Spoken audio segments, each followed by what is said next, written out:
Je veux te dire que 80% de ce que je possède n'est pas mon nom. Je possède les sociétés qui possèdent Les différents les sociétés qui ont les investissements. Je te donne un exemple très simple. Tu peux, c'est la société, c'est-à-dire c'est que tu peux même, c'est comme si, regarde, je pense le gars t'a piqué là. non, je regarde, s'il y a s'il y a des, je sais pas, on sait jamais des fiscalistes ou quoi, on peut dire que mes gars, tu es en train de tuer notre marché là. Non, mais c'est bon, regarde, c'est comme si moi, Guy, regarde, écoute, on est potes, tu vois, on est amis, collègues, partenaires, tout ce que tu veux. Tu me dis, Florian, j'ai acheté 10 biens immobiliers là, ok? Je suis en train, j'ai mes enfants, je veux passer ça à mes enfants. Tu sais comment je me qualifie. Tu crées la société, tu me mets actionnaire, j'obtiens le financement, je sors de la société, tu fais monter tes enfants, ils sont propriétaires. Tu peux quitter, mais les gens qui prennent des parts dans des entreprises qui revendent, etc., c'est la même chose. Tu vois ce que je veux dire? Ça crée la liquidité directement. Ça crée la liquidité, clairement. Et du coup, tu passes. Du coup, moi, j'ai dit, regarde, je dis, bon, écoute, imaginons ton truc s'appelle Tego Immobilier. Donc, je peux dire, je suis représentant de Tego Immobilier, je veux acheter. Non, même pas Tego parce que c'est ton nom, mais par exemple, je suis représentant de, je sais pas, Bertol Immobilier, par exemple. Je donne un exemple comme ça. Je suis propriétaire de Bertol Immobilier. Je veux acheter 2 millions de Monsieur Tegue, de son immobilier. On s'entend, on achète. Tu me vends les 2 millions, comment dire, j'emprunte les 2 millions, j'achète tes biens, je te donne les 2 millions. Tu récupères les 2 millions. Je sors de la société, tes enfants montent. Ils récupèrent les biens, toi tu as récupéré tes 2 millions. Et c'est quelqu'un d'autre qui va payer. Et toi, maintenant, tu peux dire que, ok, je prends sur les 2 millions là, j'ai pas besoin de 2 millions, je vais mettre mes enfants bien, je prends 1 million, je leur mets ça en assurance, dis qu'ils vont récupérer plus tard net d'impôt. Toi, tu as ton million au calme, tu passes tes derniers jours sur Terre, c'est terminé. Terminé, tu vois ce que je veux dire? Ça va très vite. Mais c'est ça. Mais c'est d'autres stratégies. Et c'est pour dire que il y a beaucoup, parce que là, on n'a même que parlé de l'immobilier. On n'a pas parlé du rachat d'entreprise, etc., Ouais. etc., etc. Ça, c'est d'autres sujets qu'on évoquera plus tard. Mais Il y a tellement de trucs. Les gens, si vous voulez revoir Florian pour un second live, n'hésitez pas à dire en commentaire. Comme ça, on va essayer de négocier en off pour qu'il revienne, pour qu'il vienne nous parler un petit peu de rachat d'entreprise. Il y a tellement de sujets comme il a évoqué. Et Florian, je te remercie pour ton temps ce soir-là. On a fait plus de 2 heures de temps. Je vais te poser une question. Ouais, on est pratiquement, il est 22 ans, on a commencé à 20 heures. Peut-être question classique, question que je pose à tous mes invités. Peut-être deux questions dans une, quoi. C'est quoi ta pire nuit blanche? C'est quoi ta pire nuit blanche? Ta pire nuit blanche de ces dernières semaines? Ma pire nuit blanche.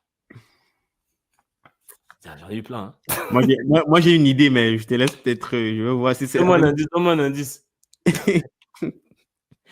Une grosse transaction qui devait se faire. Crypto. Ah, oui.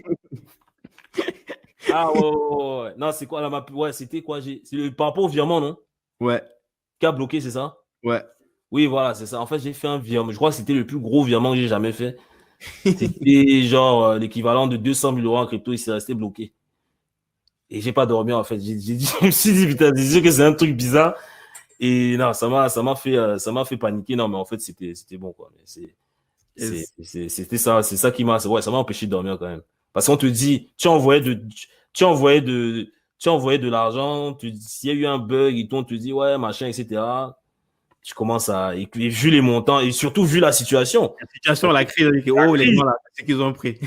Parce que c'est ça, parce que tu te dis, là, tu as mis, entre guillemets, tu es sur une lancée en situation de crise. C'est-à-dire, moi, je vois la crise dans le sens où c'est là que moi, enfin, les gens vont se dire peut-être il est fou, mais pour moi, cette crise-là, c'est le moment, enfin, je suis pas en train de dire de prendre n'importe quel risque, mais en tout cas, tout entrepreneur ou investisseur, il va se dire que là, je vais prendre les risques que je n'aurais pas pris à l'époque, en fait, en temps normal. Parce que là, en cas de crise, tu as beaucoup d'opportunités. Donc, c'est sûr que dans une situation comme ça, là, où tu fais un dégagement comme ça de 200 000, tu te dis que, mais est-ce que ton argent va arriver? Dans une situation de crise comme ça, là, où tu sais que, bon, tu as performé, mais tu as fait un gros move avec ta boîte, machin, etc. Et, non, avec la crise actuelle, là, tu commences à. C'est là qu'il faut gérer ses émotions. J'avoue que, bon, là, j'ai pas su gérer les émotions vu que j'ai mal dormi, mais ça arrive, c'est normal. Mais là, tu apprends. Bon, maintenant, ça se passe bien et tout. Mais voilà, c'est un peu ça, quoi. Yes, c'est vrai qu'il y a des personnes qui nous écoutent depuis la chaîne YouTube de Florian. Mais quoi qu'il en soit, cette émission était aussi pour Débrouillard. Donc, je vais te poser la question traditionnelle. Ce podcast s'appelle Débrouillard. Donc, c'est quoi pour toi un débrouillard? Un débrouillard? Yes. Si j'ai des mal là, ça va durer. Non, pour moi, un débrouillard, c'est quoi? Pour moi, un débrouillard, c'est quelqu'un qui passe à l'action et qui trouve des solutions. Et surtout qui trouve des solutions. Parce que les solutions, un débrouillard, c'est quelqu'un qui ne va pas dire que c'est pas possible, que c'est pas parce que c'est pas, c'est quelqu'un qui va pas trouver de fausses justifications, en fait. Qui va dire que oui, si c'est comme ça, c'est parce que X a fait ça ou tel a fait ça. C'est quelqu'un qui assume ses erreurs, qui assume ses actes, qui assume ses choix, qui assume ses décisions et surtout, qui veut changer sa situation actuelle, va passer à l'action, en fait, va mettre les choses en place pour passer à l'action. Pour moi, c'est ça un débrouillard. Et le débrouillard, c'est quelqu'un qui trouve des solutions parce que ce qui est sûr, la vie, c'est la débrouillardise, en fait. Tu es obligé de t'adapter, de te réinventer, d'apprendre, de progresser, de prendre des risques, de pleurer, de rire, tout ce que tu veux. Donc, c'est quelqu'un qui arrive à s'adapter à chaque situation et qui avance. Clairement. Pour moi, un débrouillard, c'est également quelqu'un qui partage et voilà, c'est ça, qui partage et qui communique, qui demande.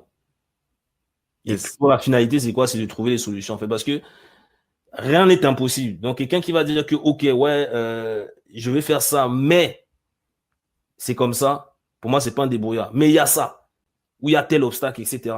C'est plutôt quelqu'un qui va se dire, OK, j'ai tel obstacle, il y a tel obstacle devant moi.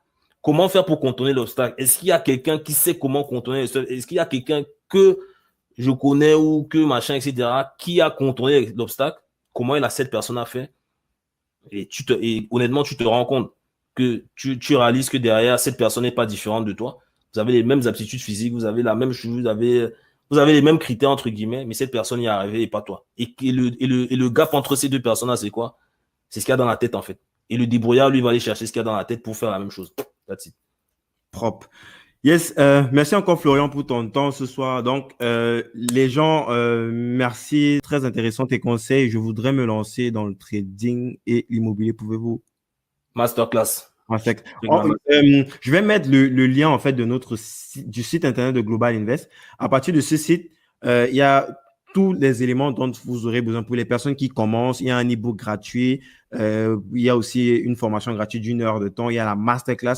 Franchement, il y a tout pour n'importe quelle situation, pour n'importe quel stade auquel vous trouvez, pour essayer déjà de contextualiser votre situation et de mettre en place la stratégie la plus adéquate pour atteindre vos objectifs. En plus, à la fin de chaque masterclass, vous pouvez booker l'école avec eux. Exactement. Et c'est ça, honnêtement, profitez-en parce que, comme on l'a dit en début d'émission, là, on produit, en fait, aujourd'hui, on est, voilà, 24, 25, on est 25 à peu près. Et vraiment, on se mobilise tous en interne pour produire du contenu. Et aussi, on a mis à disposition 2 fois plus de créneaux disponibles qu'avant pour prendre des rendez-vous téléphoniques, en fait. Yes. Oui, c'est pour téléphonique gratuit, ça ne vous engage à rien. Ça vous engage à rien. Oui, à la fin. Mais l'idée de base, c'est de vous situer, afin de contextualiser concrètement où vous en êtes pour voir ce qui pourrait potentiellement être fait. Exactement. Et vous allez ressortir de là que vous allez plus loin ou pas avec un framework et des actions à mettre en place pour passer à l'action et commencer ne serait-ce les différentes actions qui vont vous permettre d'atteindre vos objectifs. Donc, j'ai balancé le lien là. Global Investisseur, n'hésitez pas à aller dessus, à checker les différentes trucs pour les différents éléments que l'on vous propose là gratuitement. Et merci à tout le monde d'être arrivé jusqu'ici. Merci à toi, Florian. Yes. Florian, peut-être tu aurais un dernier mot de fin avant qu'on ne se sépare. Yes. Pour ceux qui disent que mais celui-là, c'est quel charlatan, qu'est-ce qu'il raconte?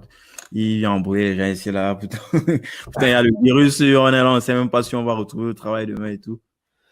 Non, bah, pour ces personnes, bah, moi, je dis, bah, c'est ça. Moi, la personne que je dirais à ces, la personne, ce que je dirais, pardon, à ces personnes, pardon, ce que je dirais à ces personnes, en fait, c'est ça, c'est dans ce moment, en fait, et ça, c'est un truc, je pense que tu vois de qui je parle, Martin, c'est ce qu'il m'a dit.